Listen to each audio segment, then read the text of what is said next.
మా latest videos కోసం మా ఈ తెలుగు న్యూస్ ఛానల్ సబ్స్క్రైబ్ చేసి గంట సింబల్ యాక్టివేట్ చేసుకోండి. ఈ రోజే దసరా విజయదశమి పరమ పవిత్రమైన రోజు, అమ్మవారికి మహా ఇష్టమైన రోజు. ఈరోజు ఏం చేసినా చేయకపోయినా రాత్రి 12 లోపు ఈ పవిత్ర కథను వింటే చాలు, ఒక్క నిమిషంలో మీ జాతకం మారిపోతుంది. ధనం దూసుకు వస్తుంది, మీ సమస్యలన్నీ కూడా పోతాయి, ధనలాభం కలుగుతుంది, దోషాలు పోతాయి, నరక బాధలు తప్పుతాయి, కష్టాలనేవి మీ దరి చేరవు, అష్టైశ్వర్యాలు సిద్ధిస్తాయి, సకల సంపదలు కలుగుతాయి, జన్మ జన్మల పాపాలన్నీ కూడా పోతాయి, కోటి జన్మల పుణ్యం వస్తుంది. ఇక మీకు అన్నీ శుభాలే జరుగుతాయి. ఫ్రెండ్స్, ఈ కథను చివరి వరకు వినాలి. మధ్యలోనే ఆపేస్తే ఎటువంటి ఫలితం రాదు కనుక శ్రద్ధగా చివరి వరకు చూడండి. అలాగే కథ వినే ముందు కామెంట్ బాక్స్లో శ్రీమాత్రే నమః అని కామెంట్ చేయండి. ఈ వీడియోకి ఒక లైక్ కొట్టి మా ఛానల్ను కూడా సబ్స్క్రైబ్ చేసుకొని మాకు సపోర్ట్ చేయండి. పూర్వం రత్నగిరి అనే గ్రామంలో ఒక సంపన్న కుటుంబం ఉండేది. ఆ ఇంటి కోడలు లలిత ఉత్తమమైనది, సౌమ్యురాలు. ఆమెకు దుర్గాదేవి అంటే ప్రాణం. ప్రతిరోజు అమ్మవారిని పూజించకుండా ఆమె ఏ పని మొదలుపెట్టేది కాదు.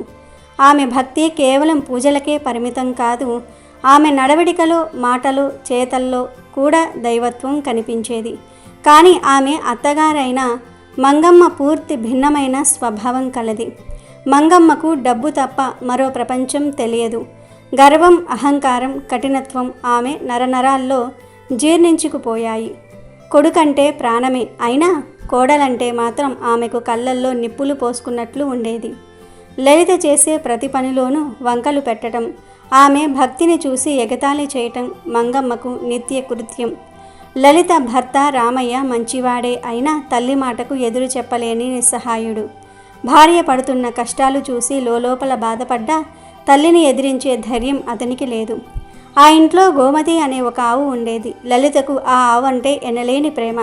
దాన్ని కేవలం ఒక పశువుగా కాకుండా సాక్షాత్తు గోమాతగా భావించి సేవ చేసేది. ప్రతిరోజు దానికి స్నానం చేయించి పసుపు కుంకుమలతో అలంకరించి తన చేతులతో దానికి ఆహారం తినిపించేది. తన మనసులోని బాధను, సంతోషాన్ని ఆ గోమాతతోనే పంచుకునేది. ఆ మూగజీవి కూడా లలిత ప్రేమను అర్థం చేసుకున్నట్లుగా ఆమె కనబడగానే ప్రేమగా అంబా అని అరిచేది. ఇది చూసి మంగమ్మ మరింత మండిపోయేది. దాని మీద చూపే శ్రద్ధలో సగమైన ఇంటి పనుల మీద చూపితే బాగుండు. దానికి అంతంత మేత పెట్టి పాడు చేస్తున్నావు, అదో పశువు, దానికి పూజలా అంటూ నానా మాటలు అనేది. లలిత ఆ మాటలన్నిటినీ మౌనంగా భరిస్తూ తన గోమాత సేవను మాత్రం మానలేదు. రోజులు గడుస్తూ ఉన్నాయి. దేవీ నవరాత్రులు సమీపించాయి. లలితకు నవరాత్రులు అంటే ఎంతో ఇష్టం. ఆ 9 రోజులు నిష్టగా ఉపవాసం ఉండి అమ్మవారిని 9 రూపాలలో అలంకరించి పూజించాలని ఎంతో ఆశపడింది. కానీ మంగమ్మ ఆమె ఆశలపై నీళ్లు చల్లింది. కావాలనే రెట్టింపు ఇంటి పనులు చెప్పి ఆమెకు పూజ చేసుకునే తీరిక కూడా లేకుండా చేసింది. లలిత తెల్లవారుజామునే లేచి ఇంటి పనులన్నీ పూర్తి చేసుకుని కాస్త పూజ చేసుకుందామనుకునేసరికి మంగమ్మ ఏదో ఒక కొత్త పని పురాయించేది. ఏంటే రోజంతా ఆ రాతి బొమ్మ ముందు కూర్చుంటే కడుపు నిండుతుందా? నీ దేవుడికి అంత శక్తి ఉంటే ముందు నిన్ను నా బారి నుండి కాపాడమనలేకపోయావా అని వెటకారంగా నవ్వేది. లలిత కళ్ళల్లో నీళ్లు తిరిగినా వాటిని లోపలికే దిగమింగుకుని అమ్మవారిని మనసులోనే తలుచుకుంటూ పనులు చేసుకునేది. నవరాత్రుల్లో ప్రతిరోజు ఆమెకు నరకంలా గడిచింది. అలా 9 రోజులు గడిచిపోయాయి. 10వ రోజు విజయదశమి, చెడుపై మంచి సాధించిన విజయానికి ప్రతీకగా జరుపుకునే పండుగ. లలిత ఆ రోజైనా అమ్మవారికి ప్రశాంతంగా పూజ చేసుకోవాలని అనుకుంది. ఉదయాన్నే నిద్రలేచి ఇల్లంతా కడిగి అందమైన ముగ్గులు పెట్టింది. ఆ తర్వాత అమ్మవారికి నైవేద్యం కోసం పరమాన్నం వండి పూజకు కావలసిన పూలు, పండ్లు, పసుపు, కుంకుమ అన్నీ సిద్ధం చేసుకుంది. ఇక పూజ మొదలు పెట్టుకోబోతూ ఉండగా మంగమ్మ అక్కడికి వచ్చింది. చక్కగా అలంకరించిన పూజా మందిరాన్ని, సిద్ధంగా ఉన్న నైవేద్యాన్ని చూసి ఆమె కళ్ళు అసూయతో ఎరుపెక్కాయి. ఆహా, ఎంత హాయిగా పండుగ చేసుకుంటున్నావే, నేను పనులు చెప్తూ ఉంటే నీకు పూజలు చేసుకోవడానికి టైం దొరికిందా అంటూ గట్టిగా అరిచింది.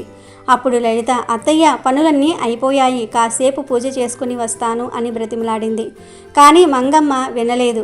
ఆవేశంతో పూజ కోసం సిద్ధం చేసిన పళ్ళాన్ని కాలితో తన్నింది. పూలు, పండ్లు, పసుపు, కుంకుమ అన్నీ నేలపాలయ్యాయి. నైవేద్యం పెట్టిన పరమాన్నం గిన్నెను విసిరి కొట్టింది. అంతటితో ఆకుండా నీ దేవుడు, నీ పూజలు అన్నీ బూటకం, నిజంగా శక్తి ఉంటే ఇప్పుడు వచ్చి నిన్ను కాపాడమనవే అంటూ లలితను జుట్టు పట్టుకుని పక్కకు తోసేసింది. అప్పటి వరకు ఓపికగా భరించిన లలిత గుండె ఆ దెబ్బతో పగిలిపోయింది. తనను ఎన్ని మాటలన్నా ఎన్ని దెబ్బలు కొట్టినా భరించింది. కానీ అమ్మవారిని ఆమె పూజను అవమానించడాన్ని సహించలేకపోయింది.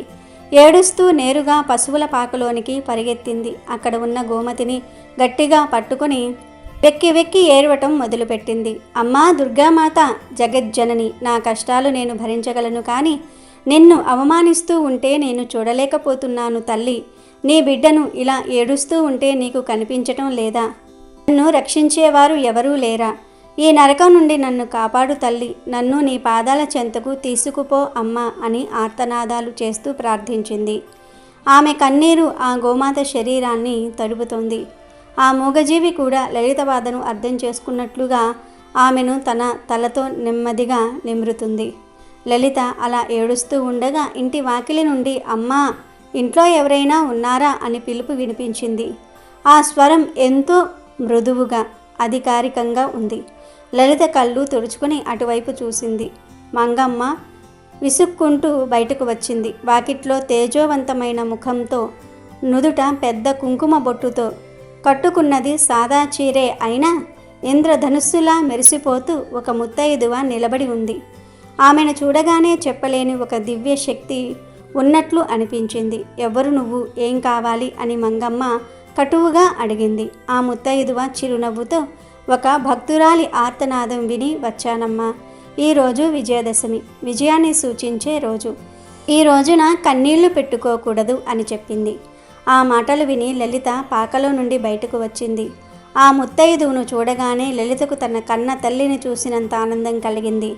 ఆమెలో తెలియని ఒక శక్తి ప్రవహించింది. వెంటనే లోపలికి వెళ్ళి ఒక గ్లాసుతో మంచినీళ్ళు తీసుకువచ్చి, రండమ్మ, లోపలికి రండి అని గౌరవంగా ఆహ్వానించింది.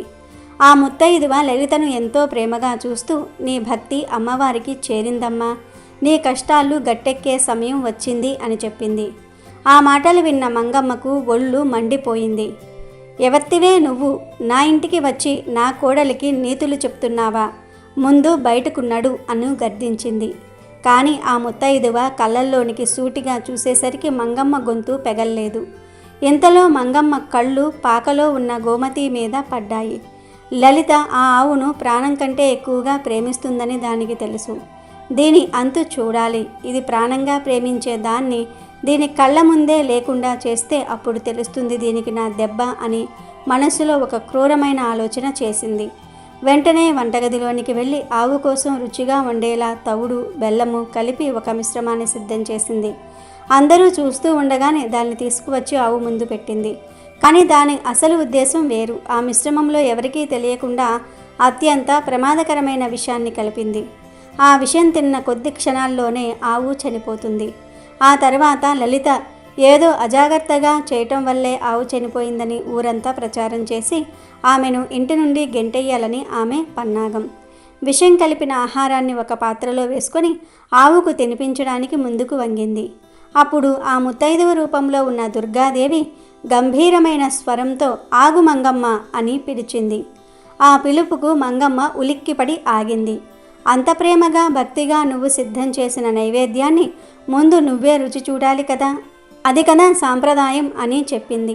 మంగమ్మకు ఏం చెప్పాలో అర్థం కాలేదు. నేను ఎందుకు తినాలి, అది పశువు కోసం చేసింది అని గొనిగింది. ఆ ముత్తైదువ మర్మంగా నవ్వి, నిజమైన నైవేద్యం అంటే దాన్ని మనం కూడా స్వీకరించగలగాలి. పర్వాలేదు, ఒక చిన్న ముద్ద తిను, నీ చేతితో చేసిన దాని రుచి నువ్వు చూడొద్దా అని పలికింది. ఆ ముత్తైదువ చూపులకు మంగమ్మకు ఎదురు చెప్పే ధైర్యం రాలేదు. పైగా చిన్న ముద్ద తింటే ఏమవుతుందిలే, ఈవిడ నోరు మూయించాలి అనుకుని ఆ విషం కలిపిన మిశ్రమం నుండి కొంచెం తీసుకుని నోట్లో పెట్టుకుంది. అంతే, మరుక్షణంలో ఆమె గొంతులో మంట మొదలయ్యింది. కళ్ళు బైర్లు కమ్మాయి. శరీరం నీలంగా మారిపోవటం మొదలయ్యింది.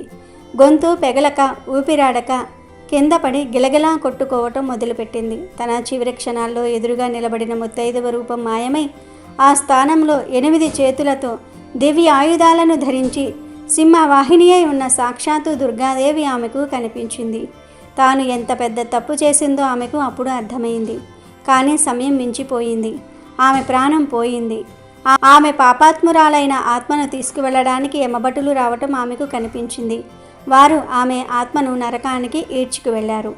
ఈ భయంకరమైన అద్భుతమైన దృశ్యాన్ని చూసిన లలిత ఆమె భర్త రామయ్య భయంతో ఆశ్చర్యంతో విగ్రహాల్లా నిలబడిపోయారు. అప్పుడు దుర్గాదేవి తన ఉగ్రరూపాన్ని వీడి సామాన్యమైన తల్లిగా మారి లలిత వైపు చూసింది. బిడ్డా, నీ భక్తిని పరీక్షించాను. నువ్వు నెగ్గావు. నీ విశ్వాసం నిన్ను కాపాడింది. అధర్మం ఎప్పటికైనా నశిస్తుంది, ధర్మం జయిస్తుంది. ఈ రోజు నుండి నీకు, నీ కుటుంబానికి సకల శుభాలు కలుగుతాయి. సుఖ సంతోషాలతో వర్ధిల్లు అని ఆశీర్వదించింది. అంతర్ధానమైంది. ఆ ప్రదేశమంతా కమ్మని కర్పూరం, జాజిపూల సువాసనతో నిండిపోయింది. ఆ రోజు నుండి లలిత జీవితం మారిపోయింది. అత్తగారి పీడ వెరగడై భర్త ప్రేమతో అండగా నిలవడంతో ఆమె జీవితం ఆనందమయమైంది. వారు అమ్మవారిని భక్తితో కొలుస్తూ గోమాతను సేవించుకుంటూ ధర్మబద్ధంగా జీవిస్తూ ఎంతోమందికి ఆదర్శంగా నిలిచారు. ఆ గ్రామంలో విజయదశమి పండుగ నాడు దుర్గాదేవి తన భక్తురాలిని కాపాడిన ఈ కథ తరతరాలుగా చెప్పుకుంటూ భక్తికి ధర్మానికి ఎప్పటికీ విజయం తథ్యమని నిరూపిస్తూనే ఉంది. అలాగే విజయదశమి సందర్భంగా అమ్మవారు మహిషాసురుణ్ణి ఎలా సంహరించారో తెలిపే ఈ పవిత్ర కథను వింటే చాలు భయాలు, పీడలు, శత్రుబాధలు పోతాయి. అమ్మవారి అనుగ్రహంతో సకల ఐశ్వర్యాలు సిద్ధిస్తాయి. దానవ వంశానికి మూల పురుషుడైన ధనువుకు రంభుడు, కరంభుడు అని ఇద్దరు కుమారులు. వీరిద్దరూ పుట్టుకతో దానవులైన గుణంలో, ప్రవర్తనలో చాలా మంచివాళ్ళు అని విశ్వవిఖ్యాతి గడించారు. వీరిద్దరికీ ఉన్న ఒకే ఒక్క లోపం సంతానం లేకపోవటం. ఆ లోపం సరిదిద్దుకోవాలని వారిద్దరూ కూడా తపస్సు చేయాలని సంకల్పించుకున్నారు. కరంభుడు పంచనందం అను మడుగులో దిగి ఒంటికాలి మీద తీవ్ర తపస్సు ప్రారంభించాడు. రంభుడు దానికి దగ్గరలోనున్న ఒక సాల వృక్షాన్ని ఎక్కి నిష్ఠతో అగ్నిదేవుణ్ణి గూర్చి తపస్సు ప్రారంభించాడు. కాలంతో పాటు వారిరువురి తపస్సు కూడా వేగంగా సాగుతుంది. వారి తీవ్ర తపస్సు ఇంద్రుణ్ణి భయభ్రాంతులకు గురి చేసింది. తన పదవికి పోటీ వస్తారేమో అని ఇంద్రుడు మొసలి రూపం ధరించి కరంభుడి పాదాలు పట్టుకొని నేలల్లోనికి లాగి సంహరించాడు ఇంద్రుడు. అది తెలిసి రంభుడు తీవ్ర వేదనకు గురి అయ్యాడు. ఇంద్రుణ్ణి చంపేయాలనిపించింది. కానీ ఓ దీక్షితుడు కోపోద్రిక్తుడు కాకూడదు అనే ధర్మానికి కట్టుబడి శాంత చిత్తుడే ఆలోచించి తన తలను ఖండించుకుని అగ్నికి ఆహుతి చేయాలని నిర్ణయించుకుని ఎడమ చేతితో తన జుట్టు పట్టుకుని కుడి చేత్తో తలను ఖండించుకోబోసాగాడు. మరుక్షణంలో అగ్నిదేవుడు ప్రత్యక్షమై, రంభాసుర, ఏమిటి నిరాలోచన కార్యం? నీవు ప్రాణత్యాగం చేసినంత మాత్రాన మరణించిన నీ తమ్ముడు తిరిగి బ్రతికి వస్తాడనుకుంటున్నావా? ఈ ప్రయత్నం మానుకో అన్నాడు. అప్పుడు రంభుడు, అగ్నిదేవా, అసువులు బాసిన నా తమ్ముడు అమరుడు కాడని నాకు తెలుసు. సంతానం కోసమే కానీ ఇంద్ర పదవిని ఆశించి మేము తపస్సు చేయలేదు. ఈ సత్యం తెలిసి కూడా మహేంద్రుడు నిష్కారణంగా నా తమ్ముడిని చంపి మా దానవ జాతికి తీరని మహా అపరాధం చేశాడు.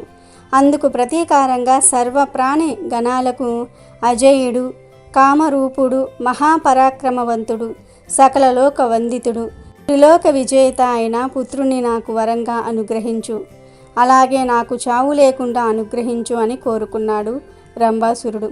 రంభాసుర, నీ మనసు ఏ కామిని మీద కామవశీభూతమవుతుందో ఆమె గర్భాన్న నీవు కోరుకున్న పుత్రుడు జన్మిస్తాడు. కానీ చావు అనేది సహజం గనుక పూర్తిగా చావు అనేది లేకుండా వరం ఇవ్వటం కుదరదు. కానీ నీవు మనుషుల వల్ల చనిపోకుండా వరం ఇస్తున్నాను అని చెప్పి అదృశ్యమయ్యాడు అగ్నిదేవుడు. రంభాసురుడు తన ఇంటికి తిరిగి వస్తూ మార్గమధ్యంలో యక్ష విహార భూమి అయినటువంటి ఒక అందమైన ప్రదేశాన్ని చూశాడు. అక్కడ ఒక గేదె కామార్తెయై విహరిస్తోంది. దాన్ని చూడగానే రంభుని మనసు చలించి దున్నపోతుగా మారి దానితో సంగమించాడు. తత్ఫలితంగా ఆ గేదె గర్భవతి అయ్యింది. రంభుడు సంతోషించి తన అసలు రూపంలోనికి మారి ఆ గేదెను తన పాతాళ నగరానికి పట్టపు రాణిని చేసి దాన్ని రక్షణార్థం దున్నపోతులను కాపలా ఉంచాడు. ఒకరోజు ఒక దున్నపోతు కామంతో చెలరేగి ఈ రాజమహిషి వెంటబడింది. అది చూసి రంభుడు ఆ దున్నపోతుతో యుద్ధానికి దిగి బలంగా పడి గుద్దులు గుద్దాడు. ఆ గుద్దులకు ఆ దున్నపోతు బాధగా అరుస్తూ తన బలమైన కొమ్ములతో రంభుణ్ణి గుండెల్లో బలంగా పొడిచింది. దాంతో రంభుడు గిలగిలా తన్నుకుంటూ నేలకు ఒరిగిపోయి మరణించాడు. ఎందుకంటే రంభుడు మనుషుల వల్ల చావడు అనే వరం ఉంది. అందుకే రంభుడు జంతువు వలన మరణిస్తాడు. తన భర్త అయిన రంభుడు తన కళ్ళ ముందే మరణించడం చూసిన ఆ రాజమహిషి భయంతో పరుగులు తీస్తూ ఉంటే దాన్ని వెంటబడింది ఆ దున్నపోతు. నిండు గర్భంతోనున్న ఆ గేదె అలా పరుగులు తీస్తూనే యక్ష విహార భూమిని చేరి అక్కడ ఉన్న యక్షులను శరణు కోరింది. యక్షులకు ఆ దున్నపోతుకు మధ్య భీకర యుద్ధం జరిగింది. చివరకు ఎలాగైతేనేం యక్షులు ఆ దున్నపోతును సంహరించారు. అనంతరం ఆ యక్షులు ఆ రాజ మహిషాన్ని ఓదార్చి రంభాసురుని మృతదేహాన్ని చితిపేయికి చేర్చి నిప్పు పెట్టారు. తన ప్రాణ నాథుణ్ణి ప్రార్థవదేహం అగ్ని జ్వాలలకు ఆహుతి అయిపోతూ ఉంటే చూసి తట్టుకోలేక ఆ గీదె పరుగు పరుగున వచ్చి రగులుతున్న చితిలో దూకి సహగమనం చేసింది. యక్షులు ఆశ్చర్యంతో నిశ్చేష్టులై చూస్తూ ఉండగా ఆ చితి మంటల నుంచి మహిషాసురుడు ఆవిర్భవించాడు. వాడే రంభాసురుని కుమారుడు, మహిష రాక్షస సంగమ సంజాతుడు. తరువాత మహిషాసురుడు తన తండ్రి ద్వారా సంక్రమించిన పాతాళ రాజ్యానికి పట్టాభిషిక్తుడయ్యాడు. మహిషాసురుడికి మానవుడిగా మరియు జంతువుగా మారే శక్తులు ఉన్నాయి. దైత్య వంశానికి ఆశాదీపంలో జన్మించిన మహిషాసురుడు తన అంతరంగిక మిత్రులతో సచివులతో సమాలోచన చేసి మరణం లేని జీవనం కోసం మేరు పర్వత శిఖరం చేరి బ్రహ్మదేవుని గూర్చి ఘోర తపస్సు ప్రారంభించాడు. కాల కదలికలలో అనేక వేల సంవత్సరాలు కదిలి వెళ్ళిపోయాయి. మహిషాసురుని అంచలంచల తపస్సుకు సంతసించిన బ్రహ్మదేవుడు ప్రత్యక్షమై, మహిషాసుర, ఇంకా తపస్సు చాలించు, ఏం వరం కావాలో కోరుకో అన్నాడు. కపట బుద్ధితో ఉన్న మహిషాసురుడు ఎప్పటికీ చావు లేకుండా వరాన్ని ప్రసాదించమని బ్రహ్మదేవుణ్ణి వేడుకున్నాడు. అప్పుడు బ్రహ్మదేవుడు, నాయనా, పుట్టిన ప్రతి జీవికి మరణం తప్పదు, మరేదైనా వరం కోరుకో అని అనటంతో మహిషాసురుడు ఇలా ఆలోచించసాగాడు. మరణాన్ని తప్పించే వరం ఎటూ పొందలేకపోయాను, కానీ మరణాన్ని పొందకుండా ఉండడానికి మరే విధమైన మార్గాలు ఉన్నాయా అన్నట్లుగా ఆలోచించి, స్త్రీలు పురుషులతో సమ ఉచ్చీలు కాదు కాబట్టి, వారు శాంత స్వరూపులు కాబట్టి, వారితో ప్రాణహాని ఉండదు కాబట్టి వరాన్ని ఈ విధంగా కోరుకుంటే బాగుంటుంది అని ఆలోచించి, ఓ బ్రహ్మదేవ, స్త్రీ చేతులలో మాత్రమే మరణం ఉండేటట్లు నాకు వరాన్ని ప్రసాదించు దేవా అని కోరుకున్నాడు. అప్పుడు బ్రహ్మదేవుడు అటులనే తదాస్తు అని మహిషాసురుడు కోరుకున్న వరాన్ని అతనికి ప్రసాదించి అక్కడి నుంచి అదృశ్యమయ్యాడు. దాదాపుగా మరణమే లేని వరం పొందాననే ఆనందంతో మహిషాసురుడు తన రాజ్యానికి తిరిగి వెళ్ళిపోయాడు. కొంతకాలానికి ఆ రాక్షసుడికి ఒక దుష్టమైన ఆలోచన వచ్చింది. అది ఏమిటంటే, తనకు పురుషులతో ఎటు మరణం లేదు కాబట్టి దేవతల లోకమైన అమరావతి మీద దండయాత్ర చెయ్యాలని అనుకున్నాడు. వెంటనే సైనికులారా, విజయకాంక్షతో పయనమవ్వండి, ఆ స్వర్గలోకాన్ని తుదుముట్టుదాం అంటూ ఇంద్రలోకంపై దండెత్తాడు. ఈ విషయం తెలుసుకున్న ఇంద్రుడు చాలా కోపంతో తన సైనికులను కూడా యుద్ధానికి సమాయత్తం చేసి రణరంగానికి పయనమయ్యాడు. చాలాసార్లు చాలామంది రాక్షసులు ఇంద్రలోకంపై దండెత్తినప్పటికీ విజయం సాధించలేకపోయారు. కానీ ఈసారి ఆ భయంకరమైన యుద్ధంలో ఇంద్రుడు మహిషాసురుని చేతిలో పరాజయ పాలై ఇంద్రలోకాన్ని విడిచిపోయాడు. ఇక ఇంద్రలోకాన్ని అధిష్ఠించిన మహిషాసురుడు విజయ గర్వంతో ఇంకా చెలరేగపోయసాగాడు. భూలోకంలో దేవాలయాల్లో దేవతల విగ్రహాలన్నిటినీ కూడా తొలగించి ఆ స్థానంలో తన విగ్రహారాధన జరగాలని, ఎవ్వరు యజ్ఞయాగాదులు చేయరాదని, అందరూ తననే స్తుతించాలని ఆజ్ఞాపించాడు. అలా చెయ్యని వారిని నానా అగచాట్లు పెట్టడం ప్రారంభించాడు. మహిషాసురుని విపరీత కృత్యాలకు వేగలేని ఋషులు, మునులు, దేవతలు కలిసి ఆ బాధల నుంచి విముక్తి పొందడానికి కైలాసానికేగి కైలాస నాథుడైనటువంటి ఆ బోలా శంకరుడికి మహిషాసురుడి అకృత్యాలు వివరించారు. అప్పుడు భోలాశంకరుడు తన దివ్య దృష్టితో మహిషాసురుడి శక్తిని పరీక్షించి, మహిషాసురుడు బ్రహ్మదేవునితో వరం పొందటం వలన మరియు సహజంగానే అతను శక్తివంతుడవ్వటం వలన మహిషాసురుని తుద ముట్టించడానికి త్రిమూర్తుల అందరి శక్తి అవసరమని గ్రహించాడు. అటు పిమ్మట బ్రహ్మదేవుణ్ణి, విష్ణుదేవుణ్ణి, శంకరుడు కలుపుకుని త్రిమూర్తుల శక్తితో అఖండ శక్తివంతమైన స్త్రీని సృష్టించారు. 1000 చేతులతో అత్యంత శక్తివంతురాలుగా సృష్టించబడిన ఆమె కనకదుర్గాదేవి.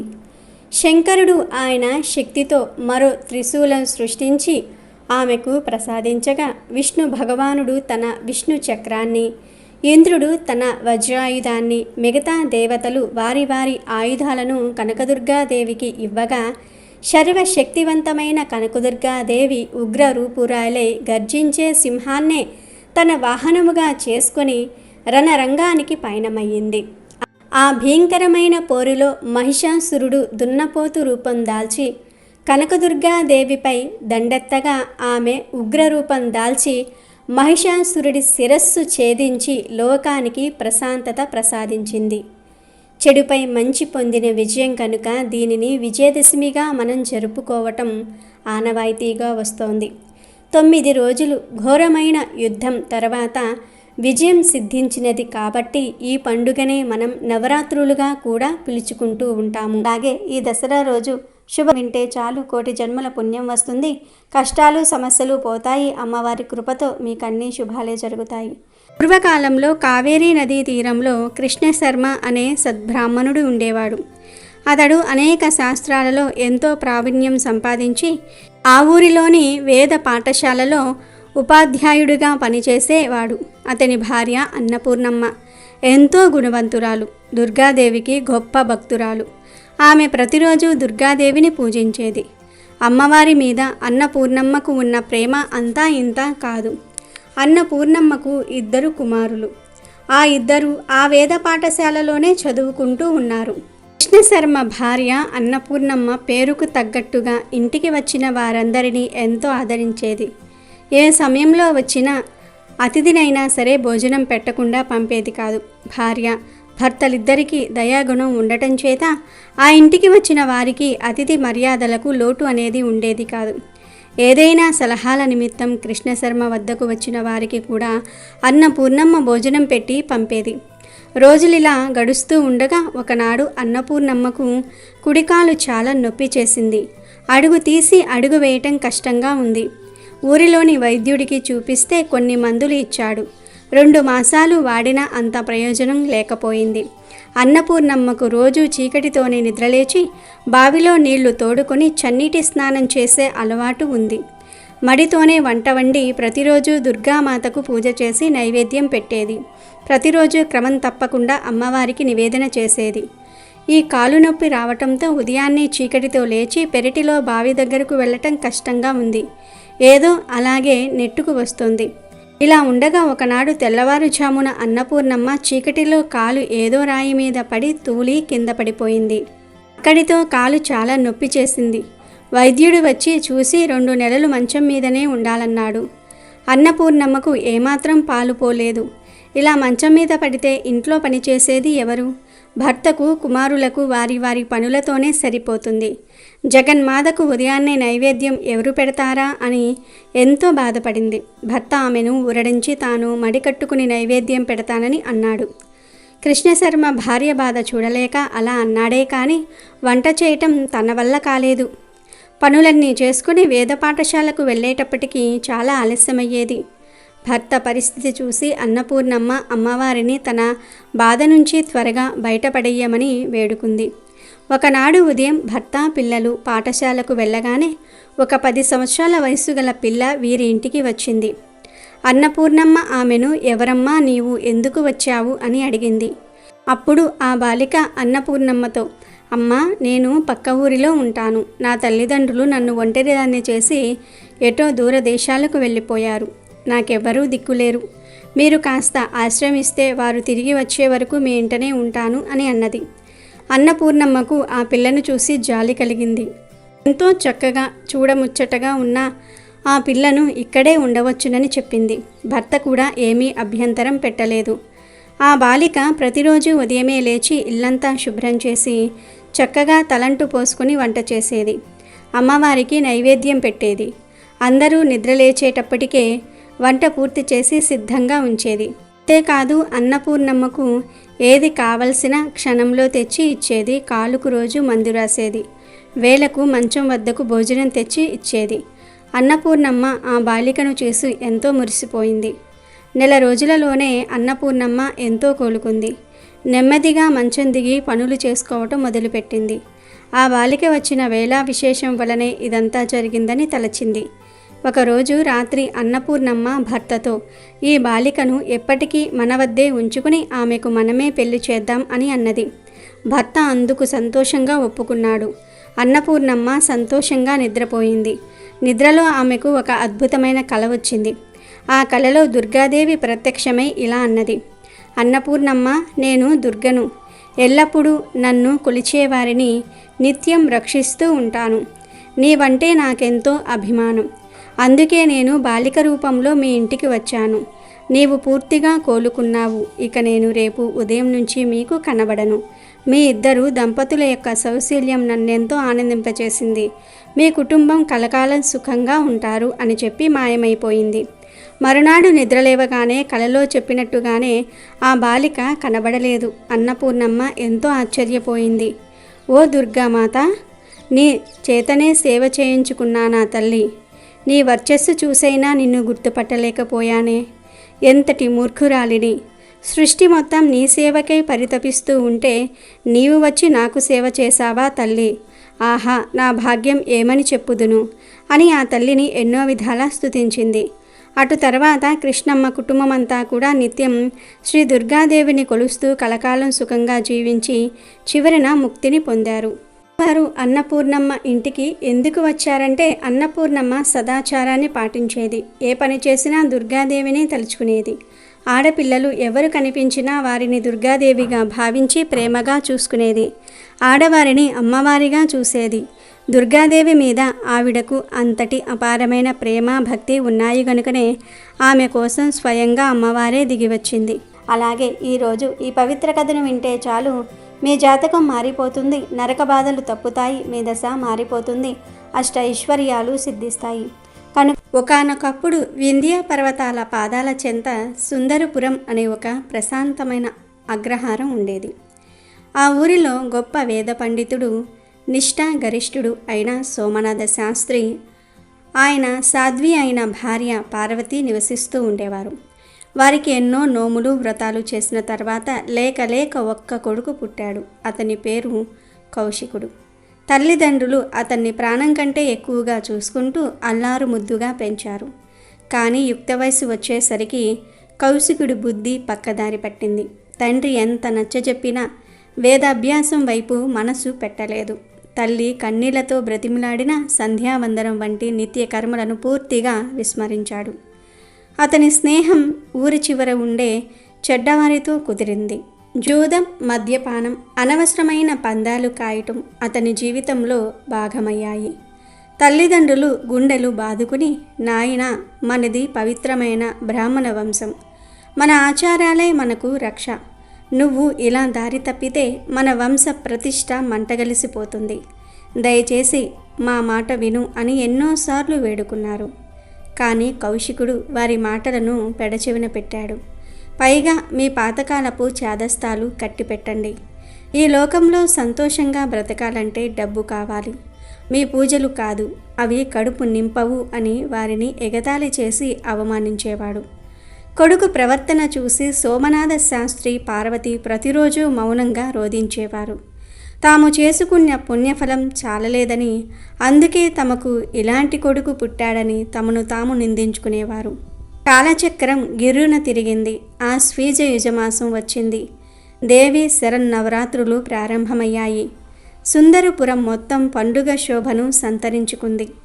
ప్రతి ఇల్లు మామిడి తోరణాలతో, ప్రతి వాకిలి రంగురంగుల ముగ్గులతో కలకలలాడింది.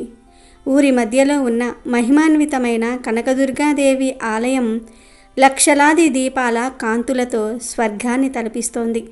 సోమనాథ శాస్త్రి ఆ ఆలయంలోని ప్రధాన అర్చకులలో ఒకరు. ఆయన నవరాత్రులు 9 రోజులు అత్యంత కఠోర నిష్ఠతో ఆహారం కూడా తీసుకోకుండా అమ్మవారి సేవలు తరించేవారు. కౌశికుడికి మాత్రం ఈ పండుగలతో ఏమాత్రం సంబంధం లేదు. అతను జూదంలో పెద్ద మొత్తంలో డబ్బు ఓడిపోయాడు. క్రూరసేనుడు అనే వడ్డీ వ్యాపారి దగ్గర చేసిన అప్పు కొండలా పెరిగిపోయింది. క్రూరసేనుడు డబ్బు కోసం తన అనుచరులను పంపి కౌశికుడిని తీవ్రంగా అవమానించి గడువు విధించాడు. అదే సమయంలో కౌశికుడు మల్లిక అనే నాట్యగత్తెను ప్రేమించాడు.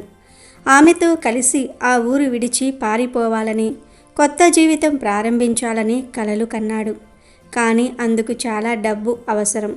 ఏం చేయాలో పాలుపోక అతని మనసు ఒక భయంకరమైన ఆలోచన వైపు మళ్ళింది. మహర్నవమి రోజు రాత్రి ఆలయంలోని అమ్మవారికి అలంకరించిన బంగారు ఆభరణాలను, హుండీలోని డబ్బును దొంగిలించాలని నిర్ణయించుకున్నాడు. ఆ డబ్బుతో అప్పు తీర్చి మల్లికతో కలిసి దూరంగా వెళ్ళిపోవచ్చునని ఒక దుష్ట పథకం పన్నాడు. మహర్నవమి రానే వచ్చింది. ఆ రోజు ఆలయంలో చండీ హోమం, 1,00,000 కుంకుమార్చనలతో పూజలు అత్యంత వైభవంగా జరిగాయి. ఆలయ ప్రాంగణం మొత్తం మంత్రఘోషతో మారుమోగిపోతోంది. కౌశికుడు మాత్రం తన పథకం గురించి ఆలోచిస్తూ సమయం కోసం ఎదురు చూస్తూ ఉన్నాడు. అర్ధరాత్రి దాటింది. ఊరంతా గాఢ నిద్రలో మునిగిపోయింది. కౌశికుడు నల్లటి దుస్తులు ధరించి ముఖానికి ముసుగు వేసుకొని మెల్లగా ఇంట్లో నుంచి బయటకు జారాడు. దట్టమైన చీకటి, ఆకాశం నల్లటి మేఘాలతో కమ్ముకుని ఉంది. అతను ఆలయం వైపు వెళ్తూ ఉండగా క్రూరసేనుడి అనుచరులు అతన్ని గమనించి డబ్బు ఎగ్గొట్టి పారిపోతున్నాడని భావించి వెంబడించటం మొదలుపెట్టారు. వారిని చూసి భయపడిన కౌశికుడు ప్రాణాలు అరచేతిలో పెట్టుకుని పరిగెత్తటం ప్రారంభించాడు. అదే సమయంలో ప్రకృతిలో ఒక భీకరమైన మార్పు వచ్చింది. ఆకాశాన్ని చీలుస్తూ ఉరుములు, భూమిని కంపింపజేస్తూ మెరుపులు, కుండపోత వర్షం మొదలయ్యింది. ఆ గాలివానకు పెద్ద పెద్ద చెట్లు నేల కొరిగాయి. కౌశికుడు దారి తప్పి పక్కనే ఉన్న దట్టమైన అరణ్యంలోనికి ప్రవేశించాడు. వెనుక తరుముతున్న మనుషులు, పైన ప్రకృతి ప్రళయం. అతని గుండె వేగంగా కొట్టుకుంటోంది. ఆ చిమ్మ చీకట్లో, కుండపోత వర్షంలో దారి తెలియక ముళ్ళ పొదలకు ఒళ్ళు గీసుకుంటూ, చలికి వణికిపోతూ, ప్రాణభయంతో ఒక పురాతన మర్రి చెట్టు కిందకు చేరాడు. ఆ చెట్టు కింద నాచుపట్టి పాడైపోయిన ఒక చిన్న అమ్మవారి శిలా విగ్రహం ఉంది. దాన్ని చూస్తూనే 100 ఏళ్ల నాటిదని తెలుస్తుంది. చుట్టూ పిచ్చి మొక్కలు దట్టంగా అల్లుకుని ఉన్నాయి. కానీ ఆశ్చర్యంగా ఆ విగ్రహం ముందు ఒకే ఒక్క మట్టి ప్రమిదలో దీపం వెలుగుతుంది. ఆ ప్రళయ భీకరమైన గాలివానకు కూడా అది ఆరకుండా నిశ్చలంగా ప్రకాశవంతంగా వెలకటం చూసి కౌశికుడికి ఒళ్ళు జలతరించింది. అతను ఆ విగ్రహం వైపు చూస్తూ ఉండగా ఆ చీకట్లో నుంచి ఒక ముసలవ్వ ప్రత్యక్షమైంది. ఆమె పాత నూలు చీర కట్టుకుని ఉన్న ఆమె ముఖంలో వర్ణించలేని దివ్యమైన తేజస్సు ఉంది. ఆమె కౌశికుడిని చూసి వాత్సల్యంతో చిరునవ్వు నవ్వి, నాయనా, దారి తప్పావా? ఈ అర్ధరాత్రి వేళ ఈ అడవిలో ఏం చేస్తున్నావు అని ప్రేమగా అడిగింది. కౌశికుడు భయంతో, చలితో వణుకుతూ అవునన్నట్లుగా తల ఊపాడు. ఆమె జాలిగా, భయపడకు బిడ్డా, ఇది జగన్మాత ఆవాసం. ఇక్కడ నీకు ఏ భయమూ లేదు. ఈరోజు మహర్నవమి కదా, అమ్మకు పూజ చేసే సమయం. నా దగ్గర ఈ కొన్ని అడవి పువ్వులు తప్ప ఇంకేమీ లేవు. ఈ ఒక్క పువ్వు తీసుకొని నీ చేత్తో అమ్మకు సమర్పించు. నీ మనసులోని భయాన్ని ఆ తల్లే తీరుస్తుంది అని చెప్పి తన చేతిలోని ఒక ఎర్రటి మందార పువ్వును అతనికి ఇచ్చింది. దొంగతనం చేయడానికి బయలుదేరిన తనకు ఈ విచిత్రమైన అనుభవం ఏమిటని కౌశికుడు గందరగోళపడ్డాడు. కానీ ఆ సమయంలో ఆమె మాటలను కాదనే ధైర్యం అతనికి లేదు. ఆమె చెప్పినట్లే ఆ పువ్వును చేతిలోనికి తీసుకుని ఆ శిలా విగ్రహం ముందు నిలబడ్డాడు. అతనికి మంత్రాలు రావు, పూజా విధానం తెలియదు. కేవలం భయంతో, ఆర్తితో, అమ్మా, నన్నెందుకు ఇలా పరీక్షిస్తున్నావు? నన్ను కాపాడు తల్లి అని మనసులో వేడుకుంటూ ఆ పువ్వును విగ్రహం పాదాల దగ్గర ఉంచాడు.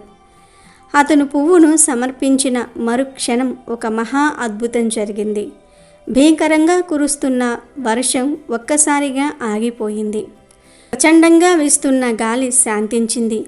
ఆకాశంలోని నల్లటి మేఘాలు వీడిపోయి పౌర్ణమి చంద్రుడు ఉదయించినట్లు వెన్నెల ఆ అడవి నిండా ప్రకాశించింది. అదే సమయంలో అతన్ని తరుముకొచ్చిన క్రూరసేనుడి మనుషులు అక్కడికి చేరుకున్నారు. దొంగ పట్టుకోండిరా అంటూ కత్తులతో మీదకు రాబోయారు. కౌశికుడు భయంతో కళ్ళు మూసుకున్నాడు. అంతలో ఆ పాడైపోయిన విగ్రహం నుండి సింహ గర్జన లాంటి భయంకరమైన శబ్దం వినిపించింది.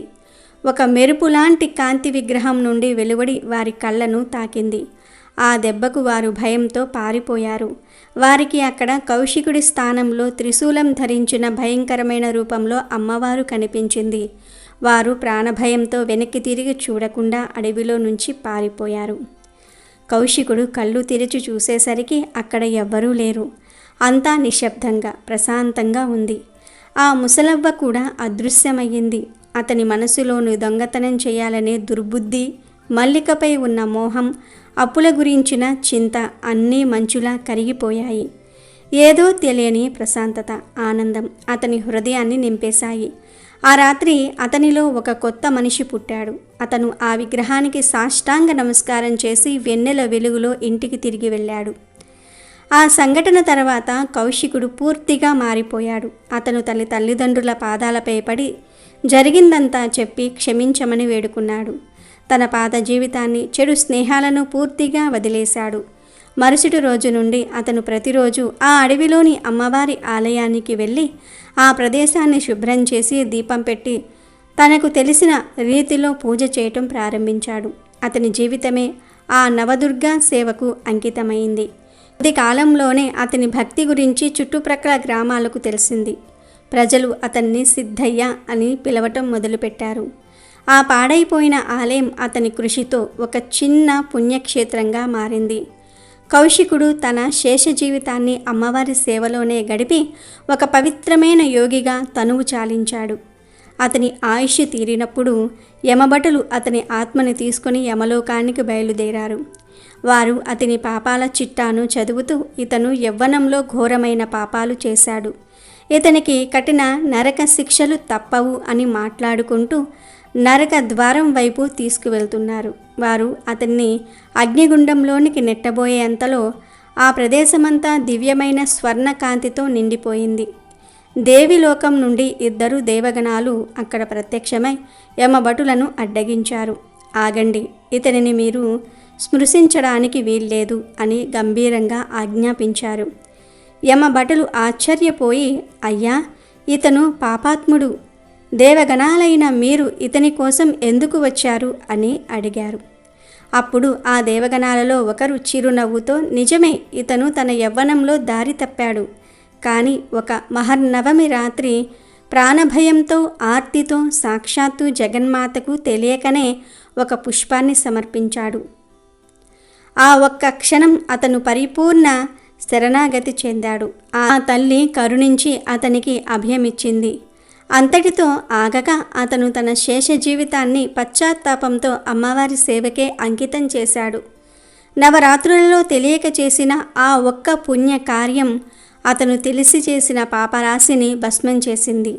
అతని పశ్చాత్తాపం, భక్తి అతన్ని పునీతుణ్ణి చేశాయి. ఆ జగదాంబ ఇతనికి తన లోకంలో స్థానం కల్పించమని ఆజ్ఞాపించింది. అందుకే ఇతనిని తీసుకువెళ్ళడానికి మేము వచ్చాము అని వివరించారు.